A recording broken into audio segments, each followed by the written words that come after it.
په افغانستان کې مهمې او لویې پریکړې به تر دې وروسته پاکستاني ملایان کوي. سلام ستړي مشئ لیدونکو، وخت نو بخیر. په موږ کړی تازه خو ډېر زیات مهم راپورته.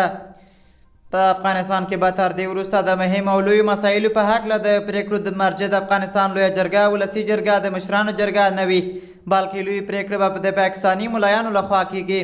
په افغانستان کې د طالبانو لخوا په زور د واک ترلاسه کولو نږدې یو کال په پوره کېدو دی. د افغان ولس نږدې هر غیر طالب یو شمېر طالب مشرانو وغوښتل چې په افغانستان کې باید د نجونو ښوونځي پرانستل شي، خو چا یې خبرو ته غوږ کېنښود.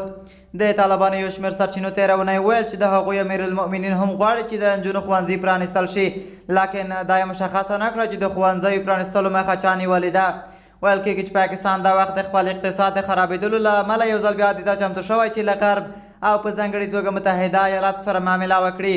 او ویل کېږي چې له IMF څخه د پیسو ترلاسه کولو په بدل کې به د ملایانو د هیئات په وسیله طالبان د ده چمتو کړي چې د نجونو ښوونځي پرانیزي.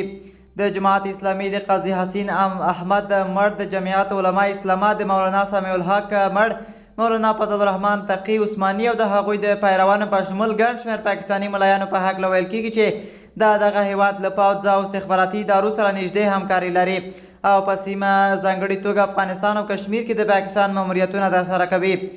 د پاکستاني ملایانو یو هیات له کابل نه کندهار ته تللی ویلي دي چې د طالبانو مشران یې دې ته جوړ کړي چې د نجونو ښوونځي پرانیزي. خدای نه دي ویلي چې تا د طالبانو امیرالمؤمنین سره به بیعت وکړي او که نه.